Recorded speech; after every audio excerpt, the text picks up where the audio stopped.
Bonjour et bonsoir à nouveau pour la suite du numéro L10 ou L11.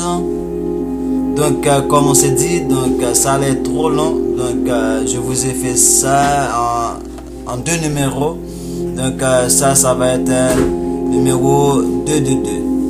Donc pour parler de quoi, comme on l'avait dit, c'est la polygamie, une institution bien structurée, bien organisée dans les sociétés de Katiopa, dans les sociétés africaines. Ça c'est le numéro 2, deuxième épisode de ce numéro. Nous étions arrivés au pays qu'on appelle actuellement la République centrafricaine, et je vais juste reprendre un peu au Rwanda, lorsqu'on avait dit que dans les sociétés rwandaises, on avait dit que parmi les raisons à la base de la polygamie relevée par Alex Kagame, qui est tout un écrivain rwandais, il y a lieu d'ajouter le fait d'une femme qui ne pouvait pas satisfaire sexuellement à son mari,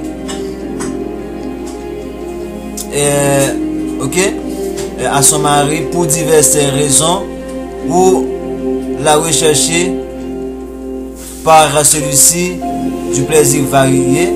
La mort d'un père polygame entraînait la récupération de ces jeunes femmes par son fils désigné comme son successeur.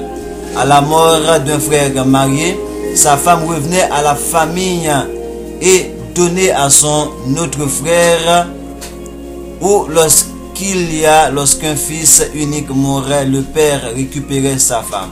C'est dans le but de protéger la femme, parce que, comme on l'avait dit, dans cette société-là, à travers, ça a permis ça a permis de bien prendre soin des femmes, de bien assurer, après la mort du mari, d'assurer la sécurité de cette dernière. Voilà pourquoi on a parlé pour dire que dans les pays de l'Afrique centrale, où on va parler des Grands Lacs, il n'y a que Rwanda qui a une petite monogamie.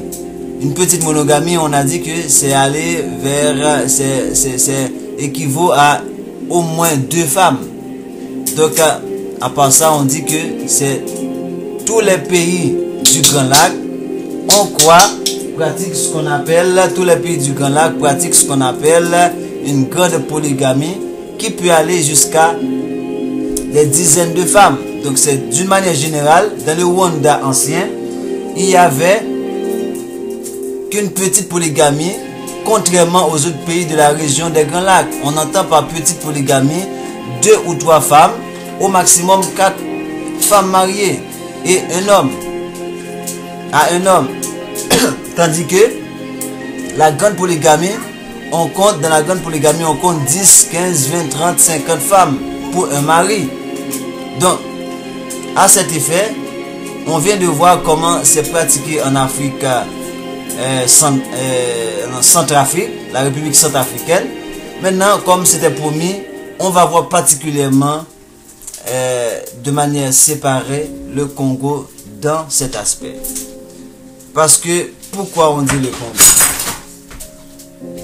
Pourquoi on dit le Congo?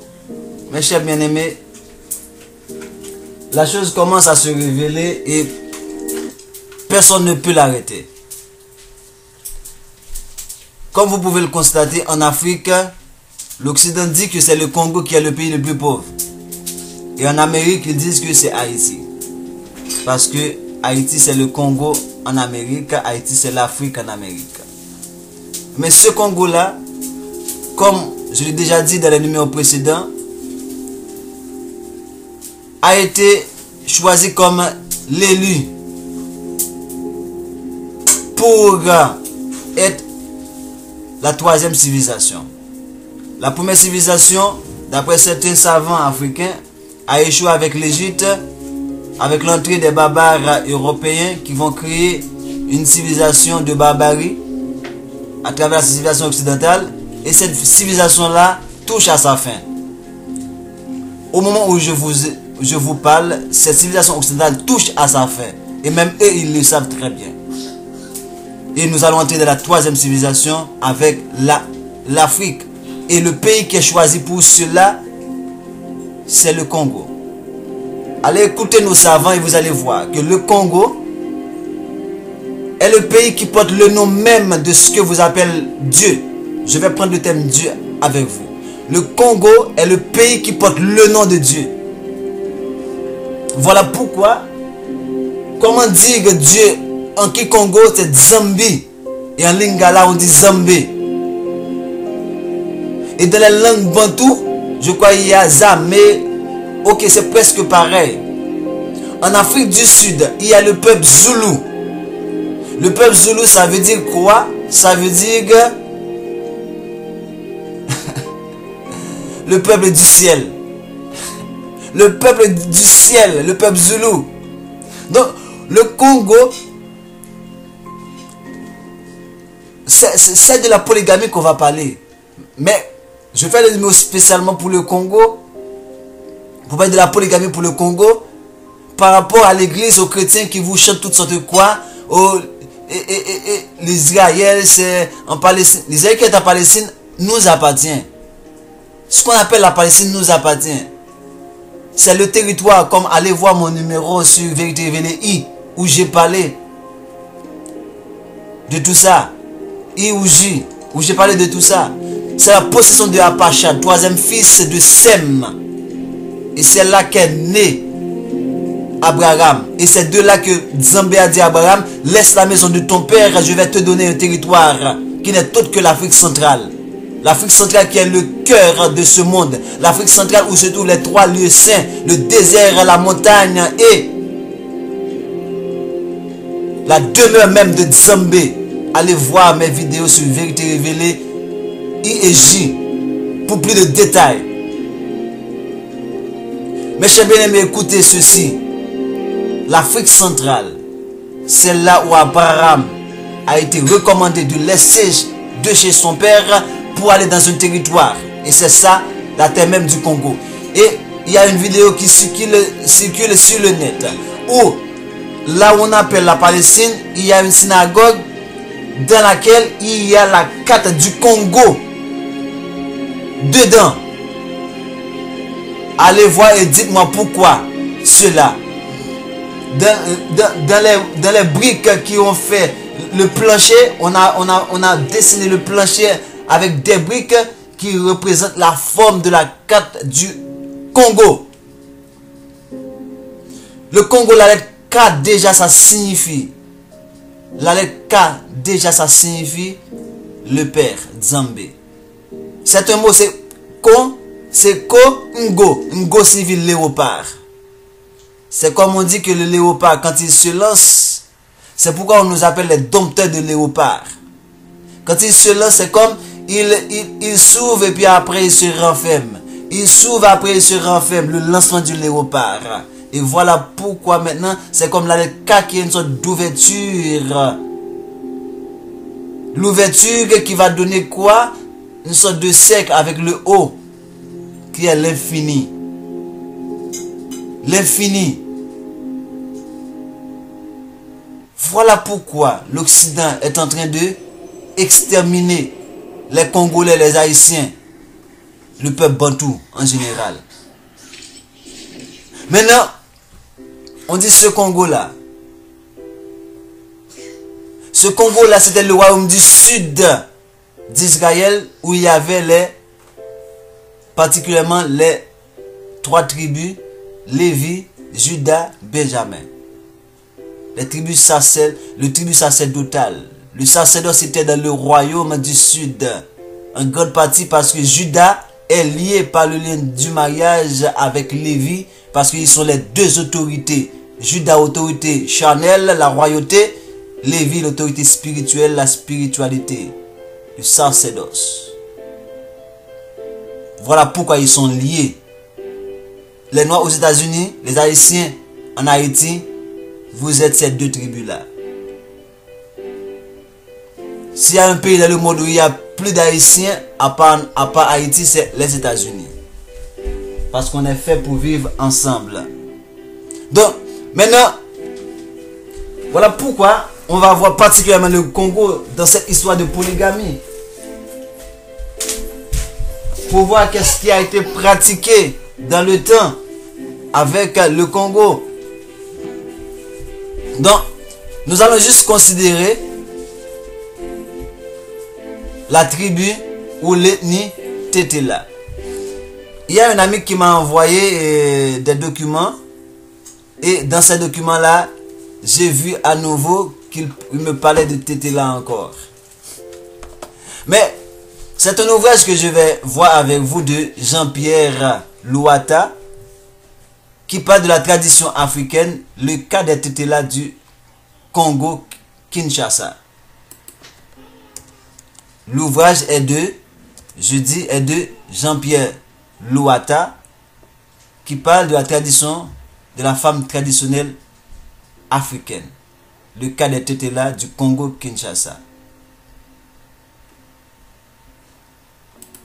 Mon ami, qui est l'auditeur qui m'a envoyé le document, il y a vraiment de détails. Il y a vraiment des définitions, des sémantiques.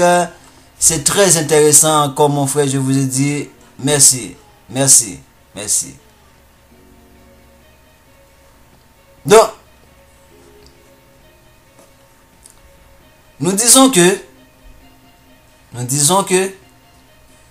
comment se comporte la terre sainte, comment se comporte la terre bénie, la terre qui n'est autre que le reflet du ciel dans ce monde, la terre du Congo.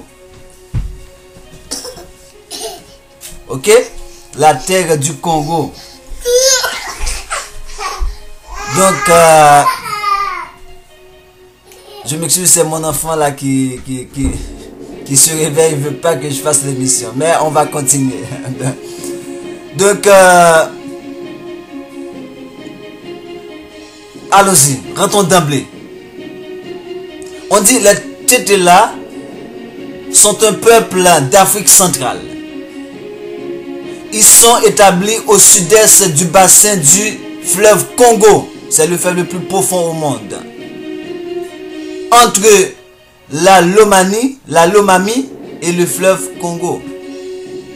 Les Tetela occupent principalement la province Sankuru et l'ouest du Maniema. Au Congo, il y a eu ce qu'on appelle la polyandrie. Rappelez-vous, on avait dit la polyandrie, c'est la polygamie. C'est les femmes polygames. La polygynie, c'est pour les hommes. On dit, cette tendance commence à se disparaître. Je dis le Congo, c'est le peuple qu'on appelle Israël selon la Bible, mais je vous ai dit, même le mot Israël, je ne vais plus l'utiliser. Je vous ai dit ça maintes fois. Je vais vous habituer avec. Parce que ces hypocrites-là qui disent que ça vient d'eux-mêmes, mais le mot Israël déjà dit que la Bible n'est pas un livre européen. Les écrits de la Bible ne sont pas européens. Bon, si on prend le thème. Parce que Israël, c'est qui c'est Isis, Ra qui c'est le Dieu soleil, et El qui c'est Elohim, c'est Israël. Et je crois que en langue Congo, notre terre s'appelle Isolélé. Quelque chose de ce genre, on va entrer dans les détails dans un autre numéro. Vous allez me dire que je vais parler de la polyandrie des femmes, ce qui n'est pas dans les Écritures, mais je vous parle que notre peuple est un peuple en désobéissance. Il y a plein de pratiques ancestrales qui concernent l'Afrique tout entière, où notre peuple va les imiter. Et il a été dit à notre peuple de ne pas imiter les autres nations. Mais la polygamie, lui, nous allons prouver ça dans les Écritures. Je ne peux pas prouver la polyandrie dans les Écritures, mais la polygamie, la polygynie, on va le prouver. En Afrique, on trouve la polyandrie chez les Bachilele du Congo. Ça, c'est une autre ethnie. Cette coutume a disparu avec la colonisation et les risques de contracter des maladies sexuellement transmissibles comme le sida que la Belgique nous a apporté avec les États-Unis. Comment était organisée cette polyandrie chez les Bachilele? Un groupe de 10 à 30 jeunes hommes célibataires de la même tranche d'âge quittaient le foyer pour vivre ensemble dans un quartier, le Kumbu, qui leur était spécialement réservé. Après leur installation, une fille était choisie qui deviendra leur femme commune. Voyez la polyandrie. Ils mettaient ensemble la dot à donner aux parents. Avant le mariage, proprement dit, les jeunes se livraient à la compétition pour charmer la fille qui avait le dernier mot, car elle pouvait en éliminer l'un à l'autre qui s'était maladroitement conduit. Vous voyez? Les jeunes retenus étaient soumis à la règle de la femme qui en assurait l'organisation. Une telle femme avait un statut privilégié et ses enfants appartenaient au Kumbu. L'arrivée de la religion chrétienne et celle de la colonisation ont considéré cette pratique de barbare et l'ont découragée jusqu'à sa disparition. Dans certaines sociétés africaines anciennes, il y avait une certaine forme de polyandrie dans laquelle les femmes couchaient avec les frères de leur mari. Lévitique 11. Ok? Ça, c'était permis par les Écritures au cas de la mort de l'autre frère. Mais selon la loi, on va voir que un frère n'a pas le droit de coucher la femme de son frère tant que ce frère est vivant. Actuellement, selon des recherches récentes de 2008, la polyandrie se rencontre notamment chez les peuples Bahima de l'Afrique orientale, ça veut dire en Ouganda particulièrement. Il y a toujours la polyandrie chez les peuples Bahima. Actuellement, les circonstances favorisent de fouiller dans nos traditions pour déceler les éléments qui aident à défataliser l'aperçu ethnologique de nos valeurs traditionnelles. Dans ce cas, qu'on voudrait aborder le problème de la femme ancienne africaine traditionnelle chez les Tetela du Sankuru au Congo. On pourra progressivement y entrer à fond en fournissant indicativement, du point de vue anthropologique, une piste de recherche qui pourrait dégager un statut dignitaire à la femme africaine, à la femme de Katioupa. La femme que le moment néocolonial au Zaïre aurait réduite en simple second, ça veut dire deuxième bureau, comme on avait vu ce thème, bureau, ça veut dire deuxième femme. Si pas un tiroir à recette, voyez, juste un tiroir à recette, la femme que le moment néocolonial au Zaïre aurait réduite en simple second bureau, si pas un tiroir à recette, représente une grande dignité de la tradition Tetela. S'il faut prendre en compte les attributions tournant autour de la capacité juridique ainsi que d'autres prérogatives corollaires, selon que l'on est femme de forgeron ou toute épouse légitime, voire la protection bénéficiée selon une division implicite du travail au sein du foyer. Je recours au langage proverbial. Vous allez me permettre, il y a des mots au Kikongo qui sont là. Je vais les dire, même si je ne les comprends pas. Mais mes frères qui parlent de Kikongo vont comprendre de quoi je parle. Parce que cette émission ne concerne pas seulement les francophones, ne concerne pas mon peuple qui est francophone seulement. Et ça comprend tout le peuple, tout notre peuple bantou. On dit, je recours au langage proverbial. Car, qui dit, 2 points. Car les proverbes, métaphores, distiques que d'aucuns désignent par le langage discursif sont les témoins de notre histoire. Je reprends. Jean-Pierre Louata dit qu'il va recourir au langage proverbial parce que pour lui, les proverbes, les métaphores, les distiques que d'aucuns désignent par le langage discursif sont les témoins de notre histoire. Voilà pourquoi quand quelqu'un me demande des fois donne-moi des références, blablabla, il faut aller dans nos proverbes. Rappelez-vous, lorsque je faisais des numéros, je vous ai parlé de Pamidiri tirage goûter graisse, grâce au riz, les petits cailloux goûtent à la graisse. C'est des thèmes qui parlent de nous. Quand on dit chez nous, battre chien attend de mettre lit, battre le chien attend son maître, c'est des proverbes qui peuvent nous raconter notre histoire, notre identité. Quand on dit, il y a un proverbe qui dit, c'est en jouant qu'on baptise le juif. C'était chez nous en Haïti.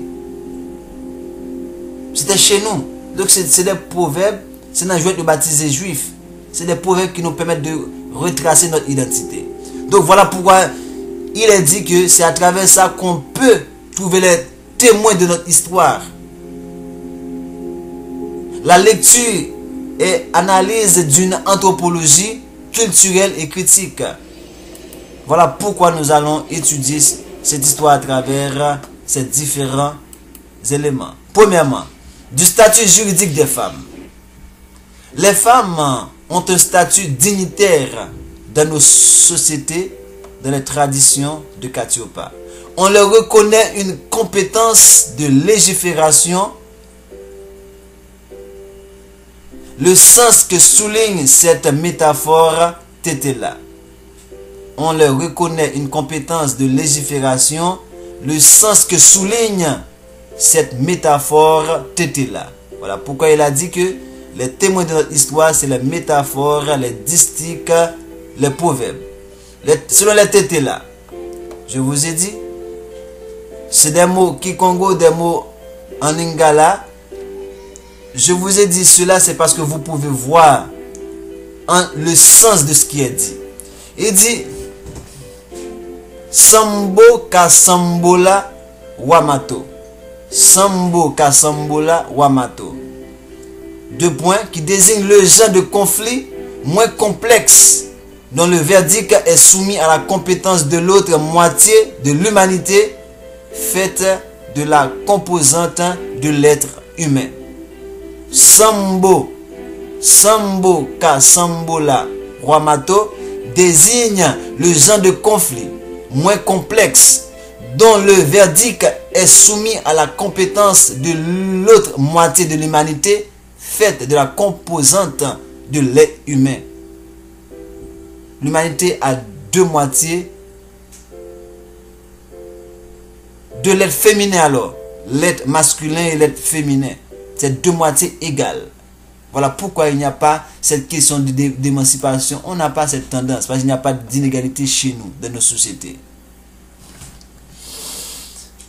La vie en Afrique traditionnelle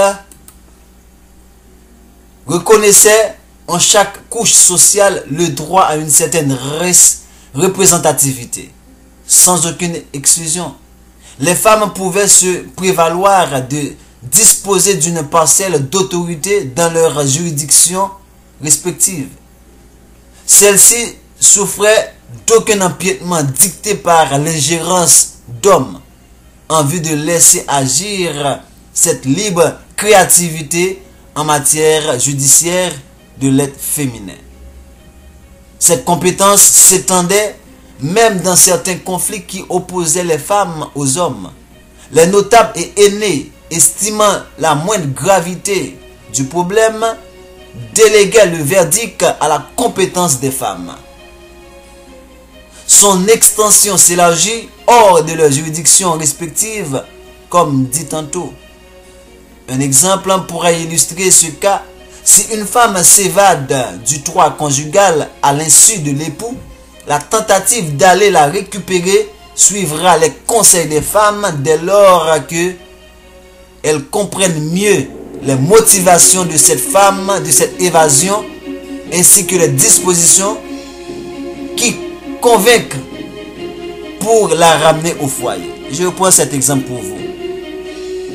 On dit si une femme s'évade du droit conjugal à l'insu de l'époux, la tentative d'aller la récupérer suivra les conseils des femmes dès lors que ces femmes comprennent mieux les motivations de cette évasion ainsi que les dispositions qui convainquent pour ramener cette femme au foyer. Vous voyez? L'Occident nous prenne pour des babas. Quel astima. Deuxième élément, le choix d'une seconde épouse. Encore au temps passé, la décision de l'homme de contracter les nouvelles épousailles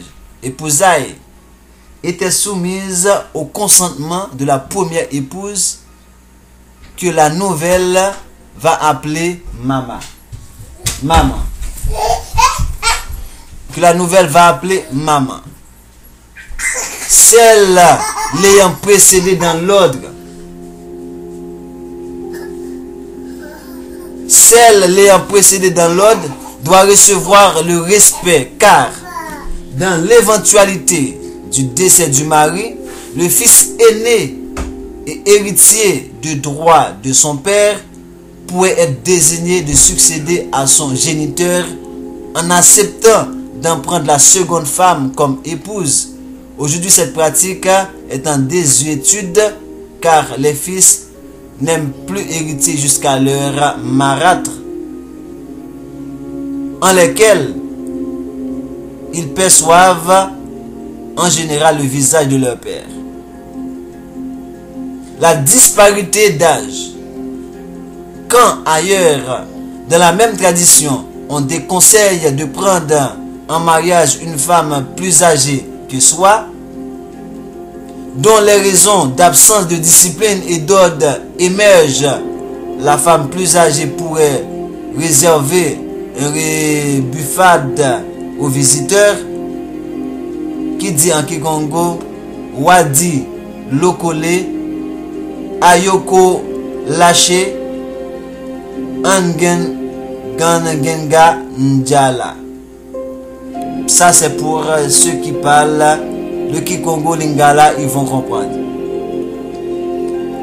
Le foyer étant un espace où l'on fait prévaloir l'harmonie, suppose ménager une certaine régulation normative disposant d'une part d'une instance informelle de législateur et d'autre part un immédiat palier d'élection. Cela met en relief la pertinence de deux instances qui unissent les conjoints dans leur espace de vie commune.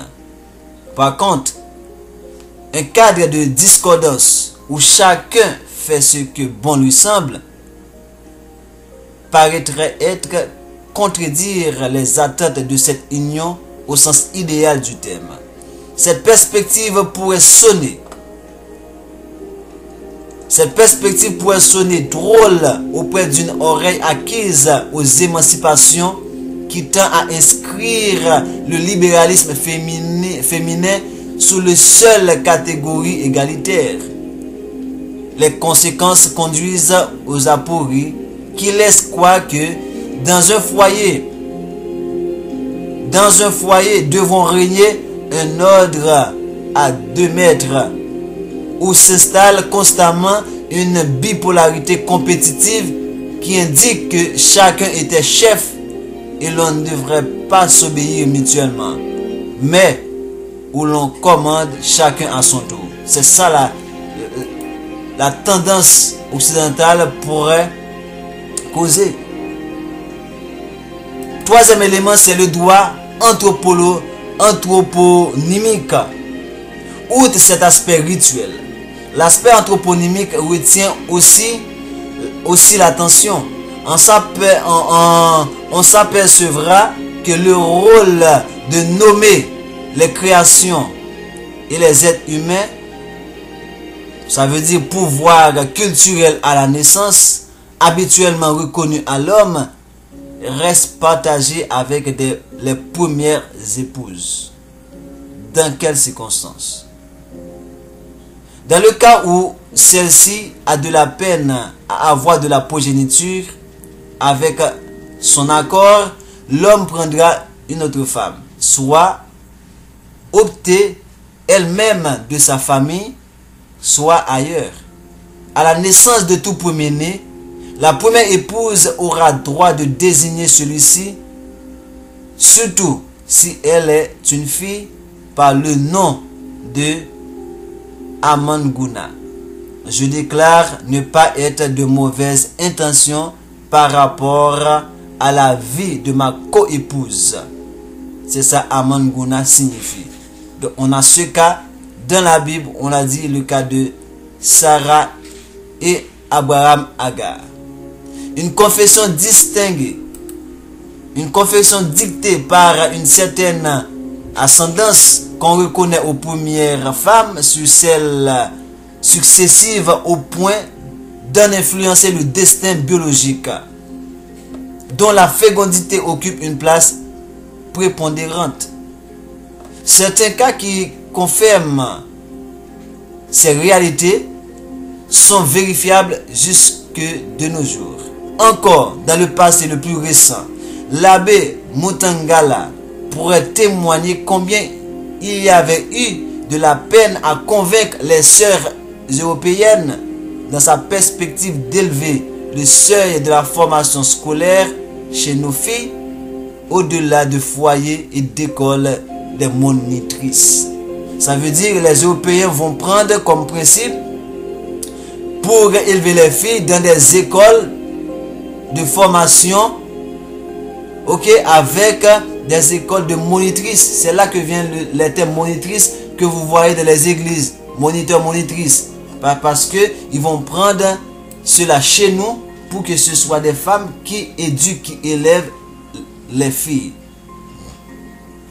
Quatrième élément, c'est l'énigmatique première épouse du forgeron. Dans le langage rituel, l'opinion populaire voudrait que la première épouse du forgeron seule pourrait assister au moment où les autres, ça veut dire les autres forgerons, prennent le repas de circonstance, présenté après le déplacement de la pierre d'un ancien local au nouvel emplacement. Sauf que celle-ci, cette première femme, ne pourrait nullement participer, assister au moment de poser la pierre sur son lieu dans la forge, sans qu'une torpeur l'envahisse. Cette femme ne sera prise, elle ne sera prise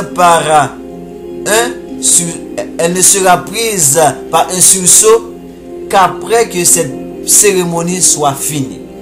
Dans ce sens, elle ne va se reprendre qu'aussitôt après que la pierre soit déjà posée au sol. Seuls les conviés, ça veut dire les forgerons, peuvent y assister à la cérémonie du posement, tandis qu'au réveil de sa pratique torpeur, la première femme pourra servir les invités. Voilà pourquoi on dit seule la première femme peut servir, assister les invités. Ce privilège est réservé aux premières épouses.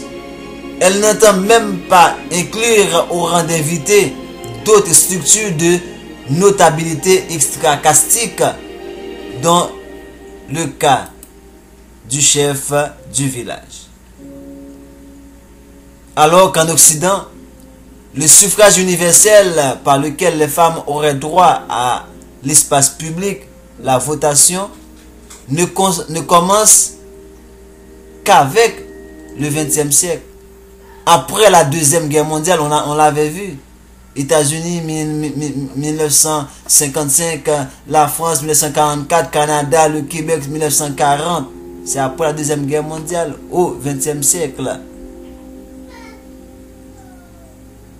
Quelques exceptions près, dans peu de pays en Occident au cours du 19e siècle, c'est entre 20e et 19e siècle. En Afrique noire en général, selon C.A. Diop, et même mentionné la grande surprise d'Imba Batouba devant la liberté avec laquelle marchent les femmes dans ce continent. C'est pas au 20e siècle, au 19e siècle que nos femmes sont libres. Nos femmes ont toujours été des femmes libres. Et jusqu'à nos jours, si vous voyez des pratiques baba, c'est avec l'arrivée du christianisme, de la colonisation des barbares blancs occidentaux européens. Nous allons voir maintenant la division complémentaire du travail dans le cadre familial. Je risque de croire que l'influence de l'argent dans nos milieux consécutifs à l'impérialisme de l'Occident ait eu un impact dévastateur sur nos valeurs et structures sociales, au point que chacun dans son rayon de pouvoir semblait trouver plaisir à étendre sa nomination sur celui ou celle qu'il croit être plus faible. Il s'agit de l'éclatement de la violence dans la société sociale comme figure paradigmatique. Il y a dit dictat ou un ordre vecteur d'extorsion, de domination sur les autres aura exacerbé la dénaturation de nos rapports sociaux. 7. Le mal est dans le cœur de l'homme et que cette Afrique précoloniale n'était pas exempte de problèmes et tensions. Cependant, les sages avaient aménagé quelques dispositions morales qui conseillent, lorsqu'on n'a pas la taille de répondre aux exigences d'harmonie en matière de polygamie, par exemple, de ne pas s'y risquer. Ainsi, les griots, on avait parlé des griots qui n'étaient autres que des savants auprès du roi qui retracent dans les annales les écrits du roi, les histoires, tout ça. On dit les griots, ainsi les griots exhortent à ne pas rivaliser en erreur avec l'Omembe de Mianga, qui ne savait pas surtout s'y prendre en matière, ça veut dire vivre sa polygamie, de sorte que ses épouses se sont dispersées. Les griots enseignent, exhortent à ne pas rivaliser avec l'erreur, en ce sens. On peut en dire autant à propos du mariage en général. Les hommes qui semblent se reposer après le moment du chant sont épuisés. Après avoir abattu les gros arbres, à leur risque, car ils peuvent éventuellement contracter de graves maladies telles que l'hernie et d'autres conséquences encore. Alors qu'en travaillant, la femme économise son énergie en prévision d'autres tâches qui l'attendent. Quelquefois, après les travaux des champs, l'homme arrive un peu tard à domicile parce qu'il devra combiner sur même fond d'autres devoirs, tels que visiter ses nasses, tendre des pièges. Des fois, il lui arrive qu'il se réveille tôt pour aller à la chasse des gibiers. Une entreprise qui exige de couper le sommeil. C'est que les femmes vont aussi à la pêche, même alors, elles bénéficient aussi du concours des hommes, se rejoignant à elles pour endiguer et libérer les espaces susceptibles de faciliter les fouilles à celles-là, à savoir les femmes, de manière à rattraper les poissons. On peut dire, eu égard au rapport interconjoint, anthropologiquement parlant, qu'il existe une division informelle du travail ménager dans un genre informel de code social ou familial de travail. Par ailleurs, on pourrait étendre les horizons de compréhension pour répondre aux questionnements qui voulaient savoir les raisons qui accordent préséance à l'homme au point d'exiger manifestement qu'on le serve par la femme. Les anthropologues et initiateurs à la vie sociale y voient les raisons liées au fait que l'homme est le partenaire qui donne la semence, comme je viens de le mentionner. L'homme est le partenaire qui donne les semences. Tout comme l'agriculteur est celui qui donne les semences à ses différents champs, à ses différents terrains. L'homme est le partenaire qui donne la semence de vie. N'oubliez pas, selon les malgaches, on dit que la femme est source de vie. Est source de vie. Voilà pourquoi multiplier dans un groupe la vie, c'est comme quelque chose de bien. À ce titre qu'elle a été, on dit que les anthropologues et initiateurs de la vie, à la vie sociale, y voient les raisons liées au fait que l'homme est le partenaire qui donne la semence de vie.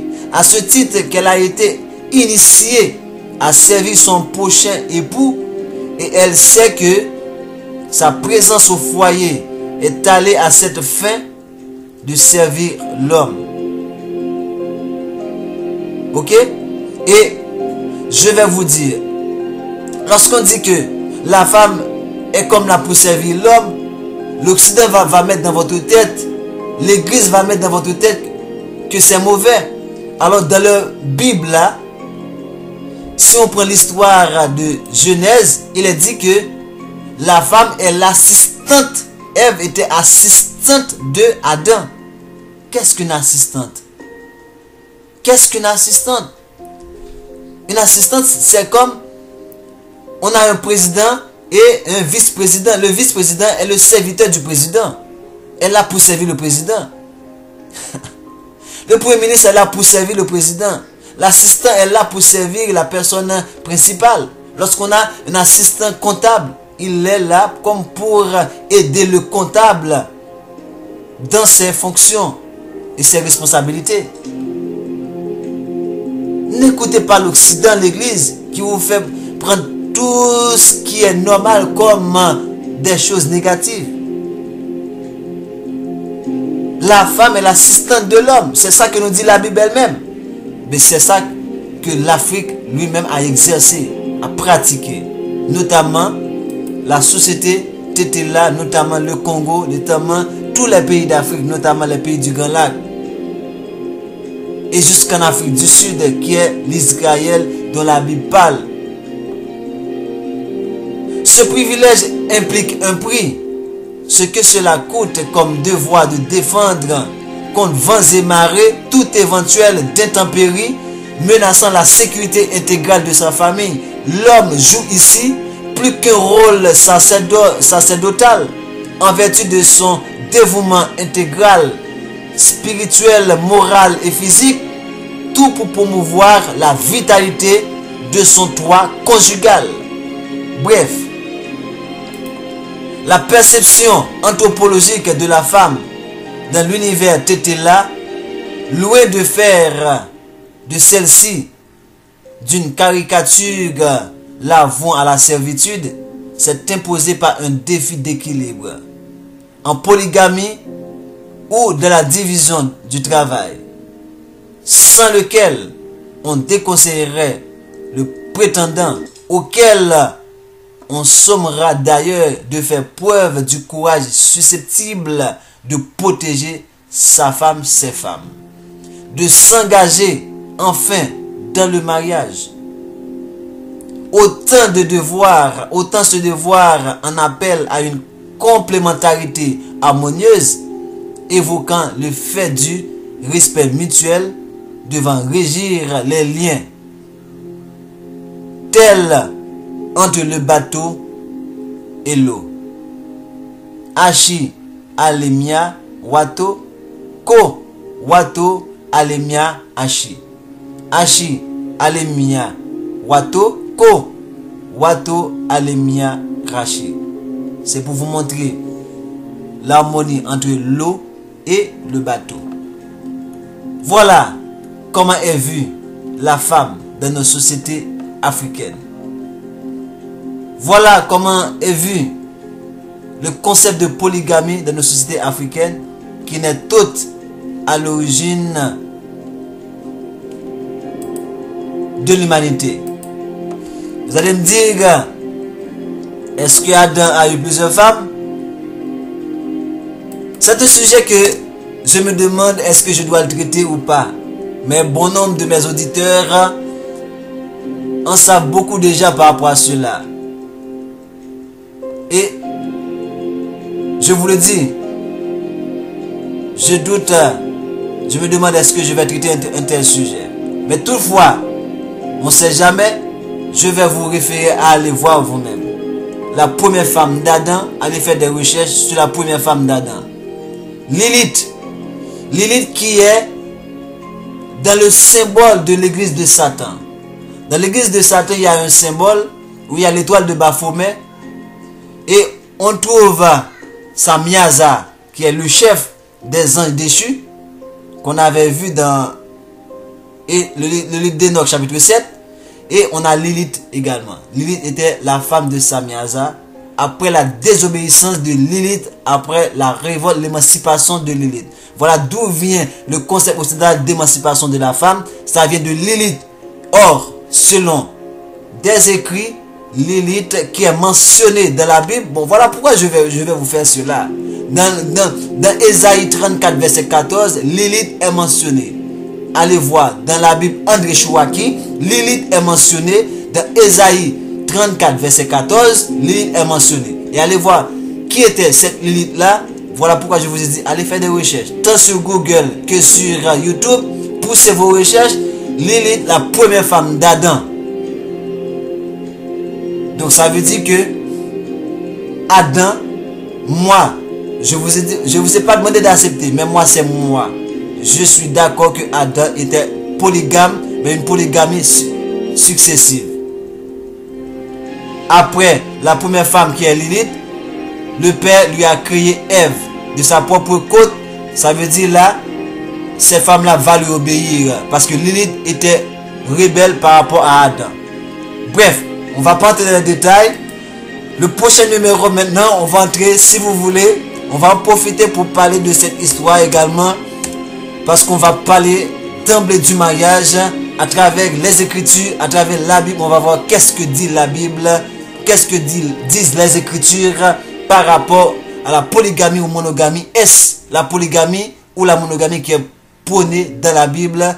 Vous avez déjà la réponse, mais je sais que les chrétiens vont commencer à nous chanter toutes sortes de chansons, mais on va leur fermer la bouche à travers leur propre Bible qui sont entre leurs mains. Bonjour, bonsoir, mes chers bien-aimés. C'était juste pour vous dire que moi, je suis du côté de ceux qui prônent la polygamie parce que c'est ça qui répond à mes traditions africaines. Et on va prendre, il faut faire attention, il ne faut pas prendre le tout. C'est pas tout ce qui se fait qu'on va adopter. Il faut être très prudent. Mais de toute façon, nous avons vu l'esprit, la base. À l'origine, c'est la polygamie. Ça, c'est sûr et certain. L'église n'a pas assez de connaissances pour nous faire croire le contraire. Bonjour et bonsoir. À très bientôt.